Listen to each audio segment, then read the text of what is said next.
Hello, everyone, and welcome to Passionate People and Preposterous Peeves. I'm your host, Ike. I'm here with Richard.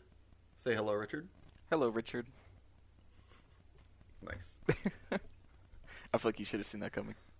I did, and honestly I was hoping for that, but the first guest kind of missed out on that fantastic 1930s television opportunity. So I'm glad that you figured it out. All right, Richard and I have known each other for quite a while, so this is going to be a pretty in-toast conversation. However, so that you people out there in audio land get to know him better, we've got some questions for you, Richard. You ready? I am ready. All right, so what movie will you never skip when channel surfing? Probably any movie with Leslie Nelson in it. Nielsen? Leslie Nelson. Leslie Nelson. Leslie Nelson. The old classic Leslie Nelson.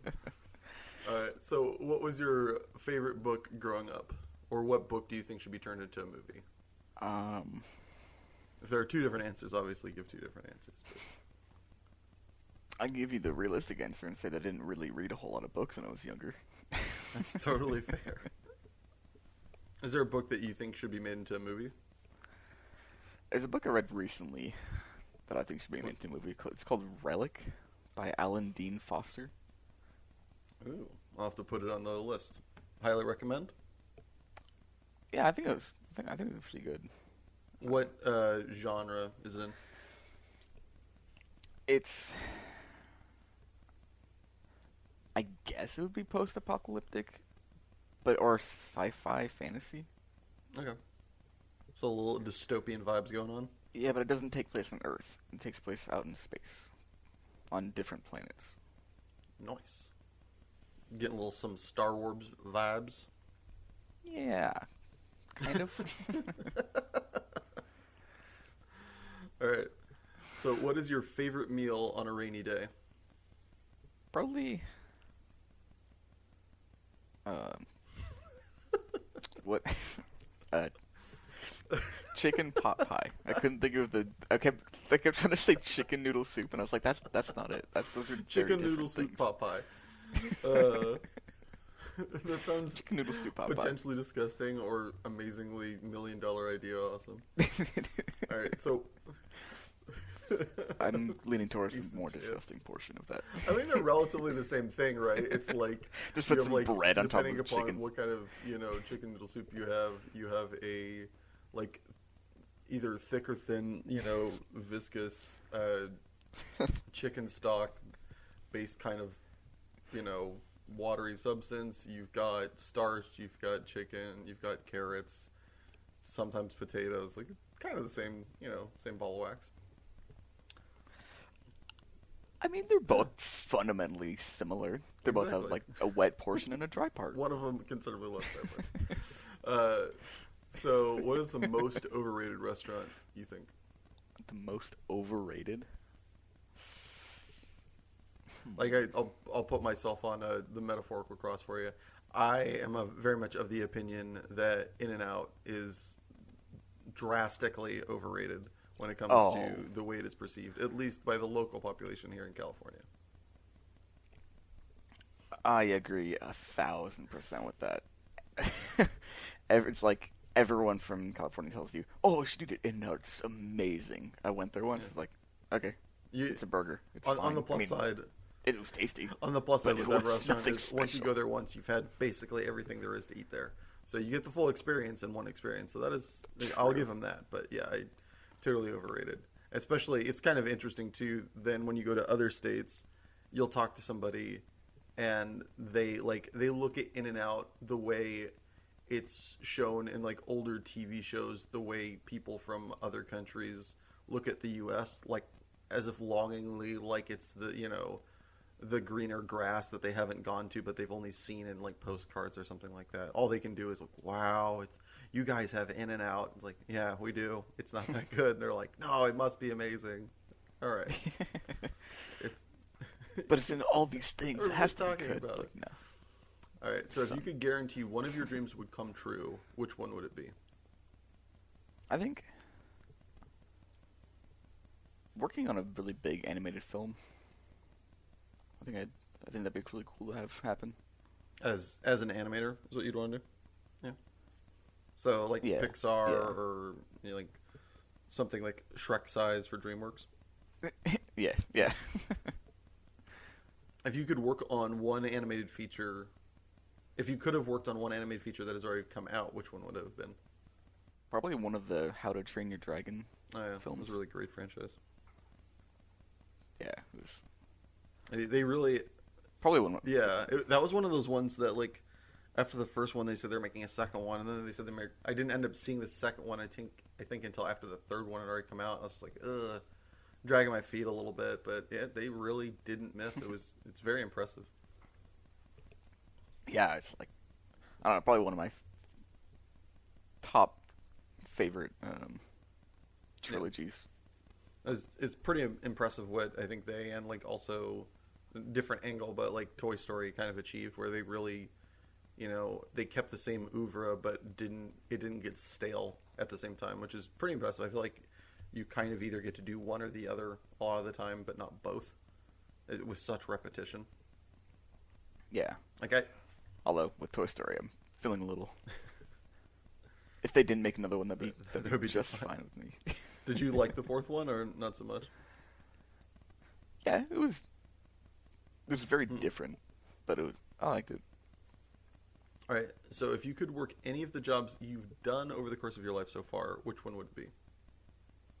Like if I could go back and do it again. Go back and do it again, or do it now. That like Okay. you enjoyed for either monetary reasons, like if you're financially not necessarily lacking, but would like that sweet sized paycheck again, or if it was just the job itself that you found very rewarding. Okay. I'll probably go back to Sur le Sur Table. la table. Sur le Table. What is it about working at Sur la table that you enjoyed so much? Because I worked in like the cooking classes, so I worked in the kitchen, and so there were some aspects of it that were repetitive, but overall, each day brought something a little bit different. And you guys weren't cooking the same never- thing day after day. You guys were showing new things to be cooked. We would do the same things like 3 times, but there were always different people that would come in, so it would always be like a different experience, and you get different like questions asked or whatever, or a different kind of personality, I guess, to the class. So it was always different. It never felt monotonous. But you guys were cooking the same thing every week? There's only No, okay. it'd be like So you would teach we'd it. have the same menu. You'd teach the same thing for a while, and then it would change. But like constantly, the most constant change was the like customers coming in and learning. Okay. Yeah, and the most that we would do the same menu is like 4 times. There were a few that kind of came back a lot, but there was like for the most part they were new every day. Yeah, that's really cool. And new every week and new monthly. Yeah. It's interesting. You were noting that it was while being different, there was a lot of there was a fair amount of similarity with the difference. It's kind of interesting to think about if there's a job where it made me kind of question in my mind, like, is there a job where it's either always the same or always different?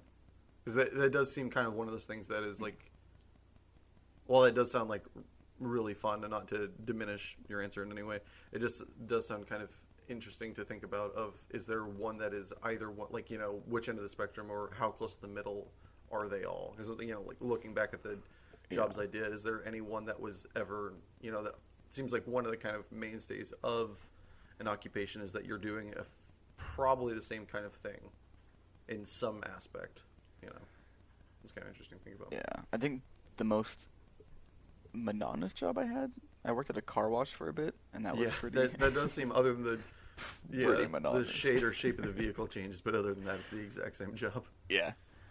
Either you vacuum the floors and the seats, or you wash the outside. It's like, Did you prefer washing the outside or cleaning the inside? I think I preferred cleaning, like vacuuming the inside, because I would get. I don't know if no one else got as wet as I did, but I got really wet when I was washing them. Like, I'd come out, and The manager would be like, all right, I need you to switch. And instead of doing washing outside, you're gonna vacuum. I would come out just like drenched. I'm like, dude, I'm gonna get the inside of this car soaked. I'm like, oh, it's fine. I'm like, okay. All I'm imagining is you like that guy on his first day who just like comes back and you're just like soaked. You're like, I don't know if I did this right. So, like the manager's just looking at you like, to use my body, right? yeah, it's like in those videos when they're wearing the bikinis, right? That's what I was just like getting yourself soaked and just like rubbing all over their windshield with a horrified like parent, teacher, mom inside, like, oh.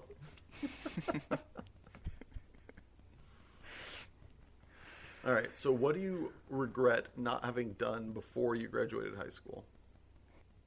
I was never really social, but like I kind of regret not going to any of the dances that we had. Yeah, like not giving not going to prom or Yeah, yeah. because during the time I would have had a little bit of fun, but not like a super ton amount of fun. Mm-hmm. That was English, but I don't know. Looking back, it's like could have had some memories that I would have enjoyed having now. Yeah. Was it one of those things where you were too nervous or where it seemed not necessarily beneath you, but just kind of like lame? No, I was just too shy. I didn't have that many friends. Yeah. I think I was of one camp and was trying to convince myself that I was of the other. Like, I think the reason, because I did the same thing. I didn't go to like any of the dances. Not if I did, I don't remember any of them. So I don't think I went to any of the dances. And I think the real reason was because I was somewhere between didn't have that many friends or was too shy. But I think at the time, and sometimes still now, I try to convince myself that like, yeah, it's because it was lame.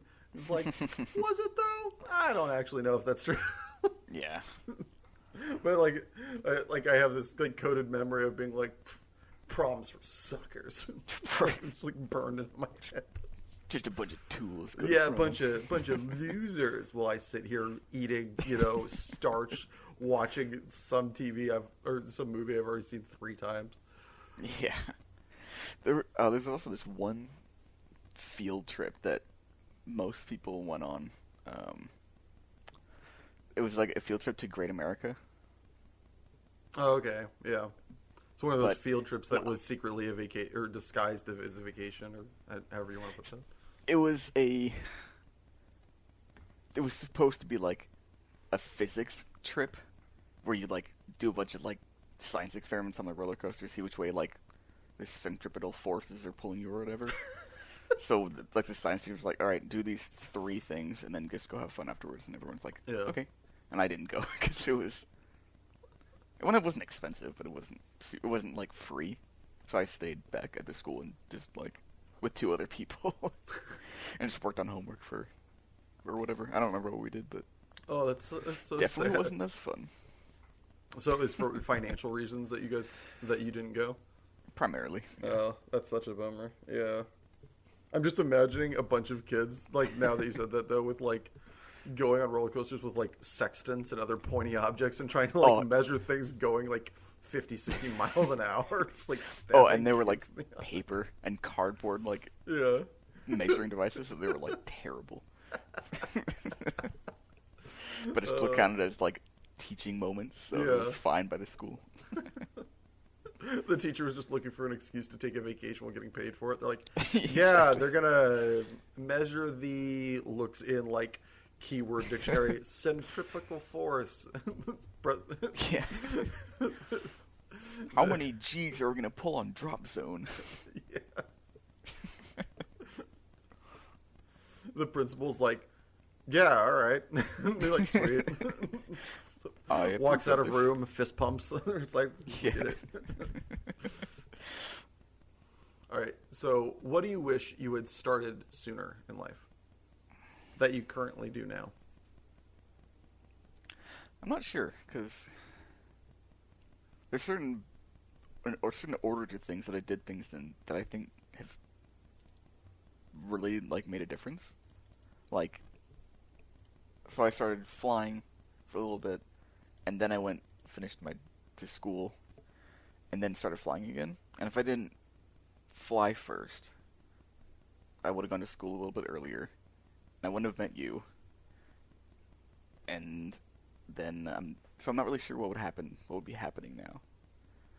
But if I went to school, yeah, and then if I just did the flying thing, wouldn't have gone to school at all, and then wouldn't have met you. And I don't think I would have started anything earlier, really, that I'm still doing now. Wow, that's awesome. All right. Well, is there anything that you wish you had ended sooner? Whether it be, like hanging out with somebody that you realized, maybe this wasn't actually a good idea, or some practice. Like, I guess one of the things that I wish I had ended sooner, for example, is only brushing my teeth once a day as opposed to twice, or something like that. Or it was like, oh, this was I needed to. I guess that's that maybe goes under started sooner, but that kind of thing where it's just like, whoops, missed a step there. It's a tough one. Well, here at Preposterous Peeves and Passionate People, we ask the difficult questions and also say apparently a difficult title. I mean, I guess hindsight being 2020, I would have stopped my flying thing. Well, not stopped it, but like paused it earlier. So I would have a little fewer blemishes on my record, but other than that, I don't think I would really stop anything earlier. So, what do you mean by that? Fewer blemishes on your record? I failed my instrument check ride twice now. So if I paused it earlier, I would have only failed it once. It's not a huge deal, but it's just... And this is before you went to university? Yeah. Okay. So you failed it twice before coming to university, or you failed it before university, you failed it once after and have passed it since? The second one. I failed it once, then university, then failed it once again afterwards, and now I have it. Yay. At least you have it, though. Yeah. What is failing it once versus failing it twice? Is there any kind of... Does that look bad to future employers or anything like that? That's what I'm worried about. I'm not 100% sure if it will, or if I can just be like, yeah, it happened, but it's fine. Only time will tell once I interview.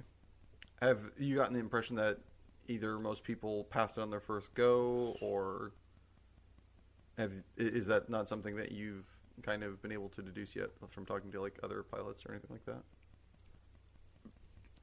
It's definitely better to pass on the first.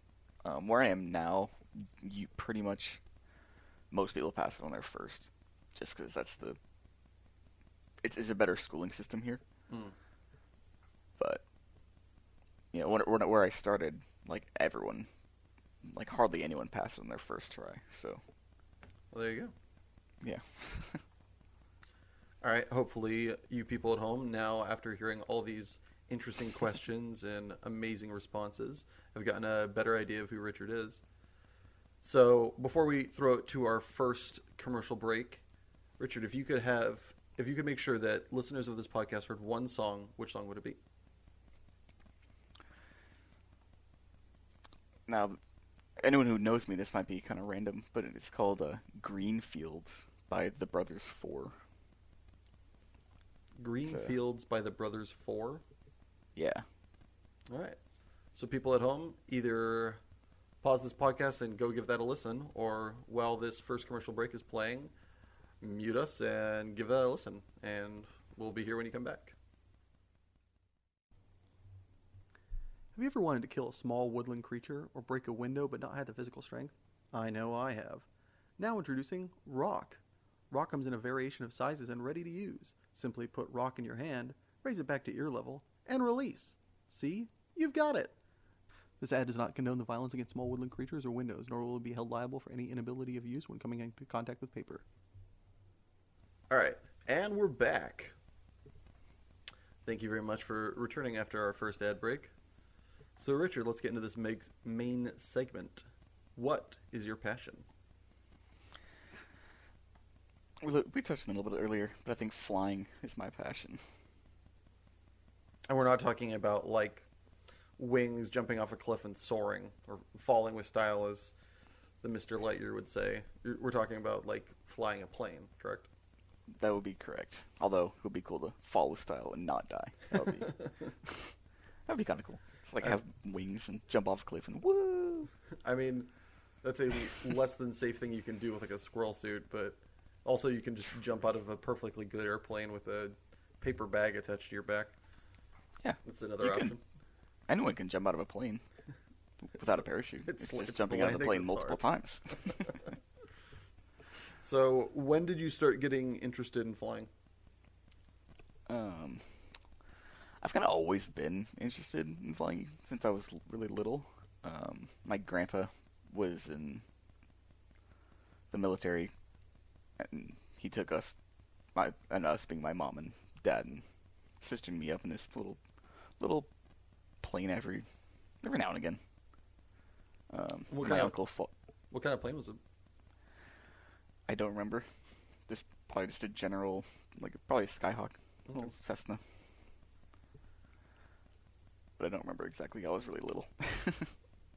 It was just cool. It was just cool. Yeah.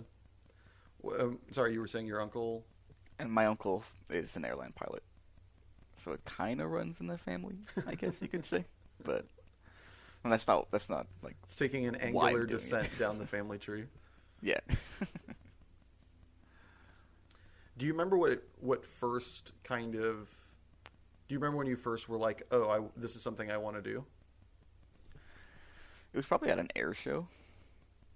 Like, way back. Just, like, seeing the planes fly around and do cool things. I'm like, I don't want to do that. But being up there would be really cool. Just every time they were doing a trick, you're like, that's nice. And you just kept looking at the sky. You're like, that would be a cool place to be, though. Exactly. It's like watching somebody do a trick on bikes and then being like, I'd like to ride one. That's your takeaway? Yeah. Okay. I mean, okay. It's safer than doing that. All those tricks and things, but I guess. I'm not going to stop you. At 8 years old, you're an old man who's just like, I don't know about all this bopping around in the sky, but it's a pretty cool place to be. Got that nice blue background. So when did you first start taking, what was the first step you remember taking towards becoming a pilot? Probably about 15 years ago or so. I took a few lessons from this guy out of San Jose, and we flew about 10 times. So 15 years ago, you were 13? Yeah. Maybe it was 10 years ago. Yeah. And that was the first time you flew, was about 10 years ago? Yeah. And was this kind of driver's ed where they have effectively, a brake pedal or a for a plane? I'm more imagining basically an overriding controls of some variety, or how does that work? Nope. So it was just a regular plane. There's a seat in front and a seat behind, and I was in the front seat. And basically, all the controls. The only way for the person in back to take controls is to overpower me, to overmuscle me. Oh. So it's based on respect, I guess, knowing that if I'm going to crash the plane, he'll take the controls and save us. Okay, so he'd be able to reach around you and kind of gain control of the stick? No, he has his own sticks and throttle. Oh, okay. So if he says stop flying, I'll take control because you're in a dangerous situation, or you've messed up or something has come up, and you just effectively let go of the controls and he starts moving his, it would be fine. Yeah. Okay. When you were talking about overpower, I thought he was gonna have to do some James Bond villain shit and just reach around your seat and grab it and wrestle it from your hands and then fly the plane down. He actually grabs. Yeah, exactly. He reaches into his bag and pulls a stun gun out. Give me the plane. Okay, at least that makes sense. That makes more sense the way you put it. What do you remember from your first time flying? Like, what were the standout, like, kind of emotions or memories you have from it?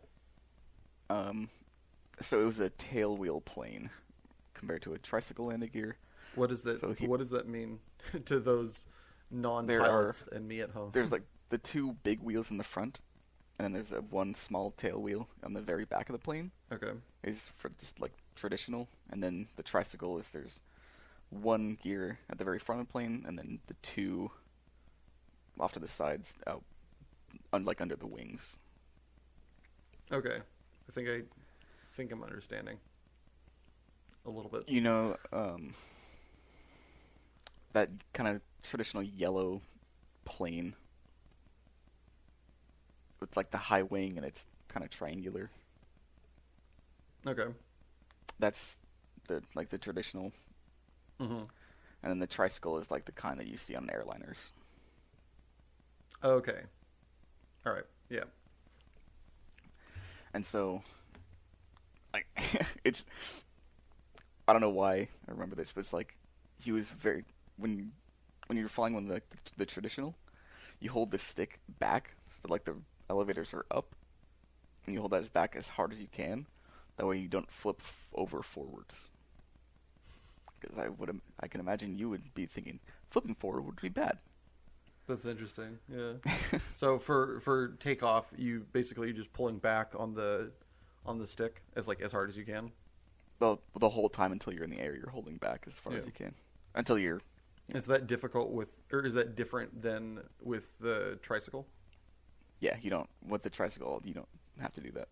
Okay, so that might be one of those things that when somebody watches a movie that they can either see as being correct or being incorrect. Because I feel like that's the shot that seems to be in every single film of a plane taking off. Is that like that kind of that pulling back on the stick to get airborne.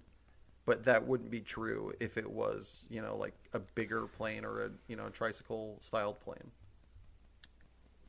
So taking off, you need to pull up, but you don't make the plane take off. You say at a certain airspeed, you're like, okay, the plane's going to want to fly at a certain airspeed. So you're going to allow it to, basically. Okay, plane, if you want to, I guess. Pats on the dashboard. Now you can. Go ahead, little buddy. You can take off. You can do it. There's more technique to it than that, but basically as a gist that'll work. Yeah.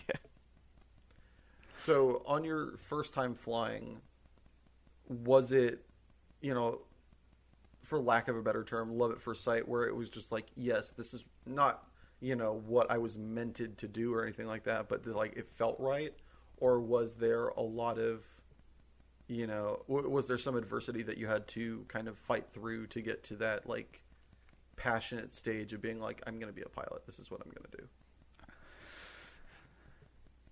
I think my first instructor wasn't the greatest. He wasn't really inspiring. I didn't enjoy the lessons as much as I would have liked to have. Mm-hmm. I just kind of I knew this is what I wanted to do, so I was kind of just going through it. The person who really said it for me was like, yeah, this is really fun. This is my second instructor, which I took lessons a little bit after. So I did my first one over in San Jose, and I did the 10 flights, whatever, with the guy who didn't inspire me, and then and then I got my license over in Watsonville, and the instructor there he was really good. We really meshed well, and he really set the inspiration for me. So that's kind of interesting. Your passion persevered through this first instructor who was not bad, but not exactly, didn't shine a light in your eyes, if you will. Yeah. But you were still pretty sure, even through this this not so great instructor, that this is still what you wanted to do. Yeah. And how did you know that? That's kind of fascinating to me that you had somebody who really, I mean, it doesn't sound like he was doing anything negative, so that definitely helps the situation. But what was it about flying that really that kept you in the air throughout all, passionate wise through all this? I think it was being in, total control of how things are going to work. Like, it was, if I wanted to go up, that's me. I get to go up. If I want to go down, I get to go down. If I want to turn left, I get to turn left. If I want to go right, I get to turn right, Mm-hmm. It's just a level of freedom, I think, that you don't get, or that I didn't have pretty much anywhere else at the time. Had you never driven a car before? Well, a car, you got to follow the road. The only road that at the time in the plane was the runway. Once you get off that, you more or less you can do whatever you want. Totally. No, yeah, that kind of I can only imagine like that kind of, if you will, three-dimensional freeness of there is nowhere that you can't go, theoretically, right? You can, up, down, left, right. Yeah. Do a barrel roll, whatever. Have you done a barrel roll? No. Oh, dang it. I was going to ask what it feels like, because that's like one of those things that I will likely never experience, and I'm fine doing so, but I'm kind of curious. Yeah, I'm pretty sure the Skyhawk would not appreciate, or even be able to fly upside down. Also, we don't have the right seatbelts, so we'd fall out of their seats, which would make it hard to fly. Yeah. So that feeling of freedom, is that something that you noticed or remember feeling the first time that you remember your like granddad taking you up flying? Do you think you recognized that then, or was it just this, feeling of something new, and so you tried it and then you realized it, or when did you realize that freedom and that kind of pull on you in that way? Subconsciously, maybe I do kind of relate it back to flying with my grandpa, but I don't know. Are you and your not to take too much of a hard right turn? Are you and your grandpa close?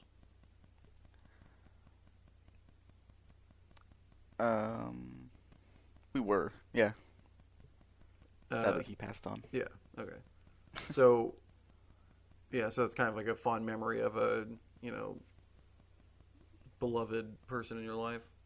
Yeah. How long did he get to see you go into pilot school or start learning how to fly or anything like that, or when did he pass? No, he didn't see any. Did you ever talk to him about flying or anything like that? No, he passed before I had kind of chosen this path. That's really sweet for you to be able to to kind of take on that memory with you into this, not only this passion but this occupation that you have. Yeah. So it's kind of interesting. You're talking about how earlier in the podcast you were flying, then you went back to school where we met, and then you went back to, now you're in flight school down in Arizona. Why did you go back to school? If this was, because it sounds like this, you were, yeah. I mean, I remember when I met you on the first day of our first class together, everybody, kind of stood up and, kind of gave a little brief summary and, what they wanted to do. I'm pretty sure on that day, even though, like first semester at our university, you said that you were going to be a pilot, which turns out really was not the opposite, but very much a departure from everybody else in the class who, our major was in film and television. So people were talking about, directing or producing. And then you got up and you're like, I'm going to be a pilot. Yeah, it definitely didn't fit with anyone. Yeah. But I mean, so if you were that sure coming into the program, why did you come back at all? Is a degree necessary for becoming a pilot, or? So, there's only like a few airlines or whatever that require a degree, so it definitely is not necessary. Mm-hmm. I kind of thought it was when I went to school. So that was your reason for going back, was to get a degree, so that if it was as you thought it was necessary to have it to work, so that you had one? Yeah. Okay. And then Do I ever get it anyway? I do not. I really enjoyed my time there. Sweet university, sweet degree program for sure. Yeah. The main reason I did it the way I did is I was gonna fly out of Watsonville, go all the way up through, get all my licensing and everything, and just fly out of there. But after I failed my check ride to get my instrument rating, my uncle who flies with the airlines was like, you need to be careful, because if you have too many, some airlines won't hire you. I was like, okay. So then I decided to go to school and get a degree. And then during there, we were figuring out what flight school to go to. When you say we, you're talking about you and your uncle? My mom and I, actually. Okay. How did you determine the flight school that you are currently going to? My uncle and a bunch of his pilot friends, and then my mom actually has a number of pilot friends too, which is weird. They all recommended the school I'm going to, so I was like, okay. And it's a fast track program, so it's fairly quick. As the name suggests. Yeah. It'd be really sad if there was a fast track program that was slow, but I mean, I guess if the whole entire thing is slow, then it is, but then it's fast in relativity. I don't know. Yeah.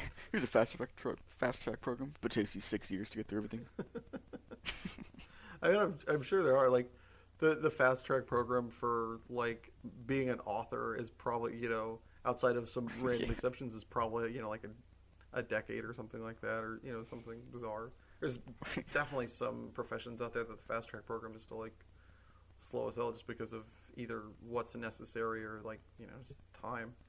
Yeah, or like a fast track doctor program. Yeah. So school's like, still 6 years. Yeah, like half a decade, and that's if you're moving at the speed of light. Yeah, and like an absurdly high IQ. Yeah, I mean to become a doctor or to to become a doctor or like a psychiatrist or something like that. I think you're basically always required to get effectively like a PhD level amount of training. So yeah. The minimum you're going to be doing that is like 6 to 8 years, absolute minimum, and that's if you're doing everything, every ounce of every day, and just murdering yourself. Yeah, it would be rough. Yeah, hard pass, says the guy who wants to be a screenwriter. There's a fast trajectory. All right, so on to the latter part of the segment. Do you have a pesky peeve for us? Yes. Sweet. Lay it on me. Okay. When you buy food, like cheese, for example, like shredded cheese, and it comes with a resealable zipper, but then you open it, and it either the zipper is way too hard to open, and it just rips the plastic, or you rip it open too aggressively, and the zipper doesn't work anymore. So then you have to put it in another bag? Yeah. Yeah, I absolutely. But I'm way too lazy for that, so I just deal with it. By deal with it, do you mean either eat it in 2 days or just throw it out when it gets gross? No, you fold up the top and just stuff it back in the drawer. Yeah, you have to you seal it with just force of just rolling it up tightly like a sleeping bag and then stuffing it in the corner so that it's that you're making effectively a vacuum seal with the bag and the corner of the cheese drawer or whatever. Yeah, exactly. You put the folded part down, so then you're hoping gravity holds it closed. With the weight of 1.5 ounces of cheese, so that's enough force to keep it pushed down hard enough that air won't get in. Yeah, of course. You get it. Yeah, that is the that is the actual worst. I hate that. It seems it's interesting that it's a specific. There's a couple things. There's so many of the other ones I feel get it right, but yeah, cheese is definitely one of them. That they're just kind of whatever, and they just we know you'll be back for more cheese, and so they just don't care about the sealableness, the resealableness rather. Do you have the same problem with what is it? I think it's usually salami or any the meats that have that in quotes resealable bag where it's plastic with a light adhesive around the edging of the container. Yeah, like all of those bags that have the resealable zippers. But they're almost all terrible. No, these aren't zippers. The one I'm talking about, it's where you can like you peel it open and then it's like like put this back down and that'll seal it. It's like, dude, like you, this wasn't even glued together. Like this was like this is like fun safety paste for like kindergartners that you can eat. Like level of like pasted together. Like why is this like safe? For meat that could, develop like bad bacteria that could get me like very sick. It's like, yeah, it's fine. Just put it back like this. I'm sure you'll be okay. It's fine. It's fine. Don't worry about it. I don't have much of a trouble with those because I think I just accept that those were dumb. Whereas, like, I have more expectations of a zipper.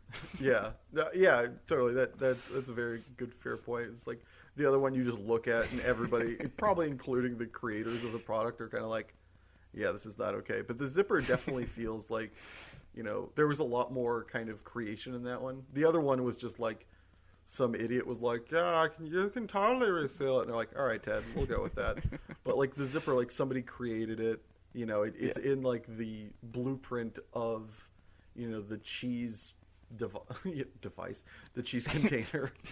They clearly like went out of their way to do this, and then it like never works. It always tears, or it's the worst when it's got that like where you have to rip open the top of the plastic container, and then it's got the zipper there, and you rip it open, and on like the far right corner, right as you're finishing pulling it off, it like goes low and tears it. And you're like, shit. And it's basically just completely useless.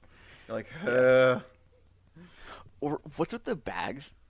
Or it's like a normal bag, and then they put the zipper like a half an inch below the top and like a quarter inch on each side inside. And you're like, just put it at the very top. That way I can actually like pour out of it. Yeah, exactly. Stupid. Those are the worst. Or the worst one I had, this had to have been a typo, otherwise I just lose faith in this company completely, it was like, oh yeah, it shows like it's got the dotted line there, like cut here, and you cut there, and it was underneath the zipper, and so you just cut the zipper off. I was like, are you for real right now?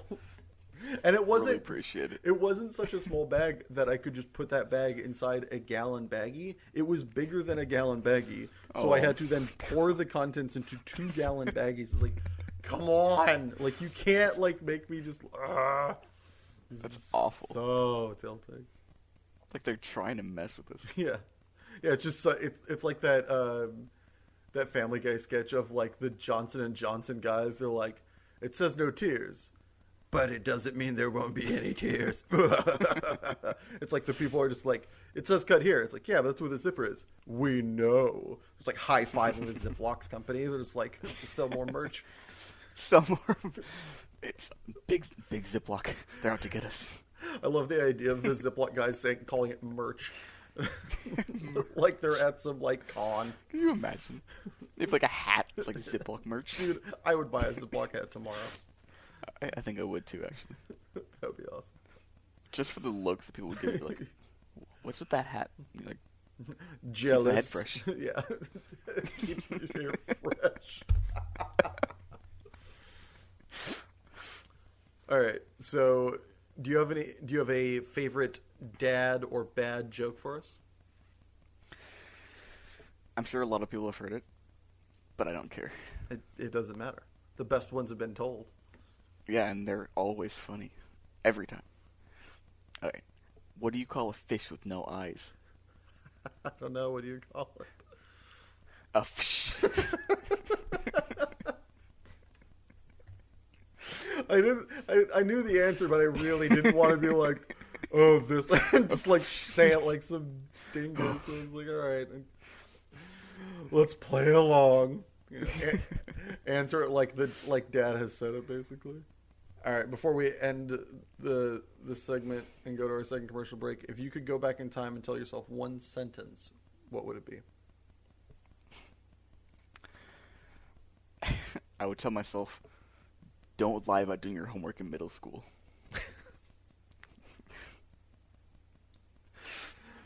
Yeah. It sounds like there's a bit of a story there. If you want to, I was a dumb kid in middle school. Dumb or lazy? Either I would not do my homework, and I would, tell my mom. Of course, I would tell my mom that I did it. Oh, of course. And then I would, not turn anything in or whatever. Or what was really my thing, and it was so stupid. I would do my homework, but I wouldn't turn it in. You were one of those kids. Yeah, it was. And then I would tell my mom that I turned it in. It had got far enough that there was a meeting that I had with my teacher and my mom and myself, where I did my homework. I didn't turn it in, but I told my mom I did. She picked me up after school, and I didn't know we had this meeting. So we went to this meeting, and then I forget exactly what was said, but my mom was like, "Yeah, and that homework that you turned in should help with your grade." And my teacher looks at me. What homework? I'm like, it's in my backpack.